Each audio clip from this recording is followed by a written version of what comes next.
എന്റെ എത്ര കേക്കാം എത്ര അങ്ങനെ 160 രൂപ കേട്ടോ. 2 പൊറോട്ടയും മുട്ടക്കറിയും ചായക്ക് 165 രൂപ ഞാൻ കൂട്ടിത്തരാം.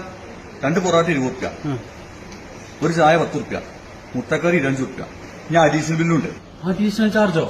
ആ, വണ്ടി വാടക, സാധനം കൊണ്ടുള്ള വണ്ടിയുടെ വാടക 30 രൂപ. ഈ ഉണ്ടാക്കാനുള്ള പണിക്കാർക്കുള്ള കൂലി അത് 35 രൂപ. പിന്നെ ഇതൊക്കെ പാടെ കുഴച്ചിട്ട് തോർത്തോണ്ട് നനച്ചിടുന്ന ഒരു പരിപാടിയുണ്ട്. ആ തോർത്തോണ്ടിന് വാടക 24 രൂപ കൂലി. പൊറോട്ട അടിക്കലുണ്ടല്ലോ 3 അടി, ഒരടിക്ക് 7 രൂപ വെച്ചിട്ട് 3 അടിക്ക് പിന്നെ 21 രൂപ. അടിക്കാനും പൈസ? അങ്ങനെ തന്നെ അല്ലേ. ഇതൊക്കെ എന്തേലും ആദ്യം പണി?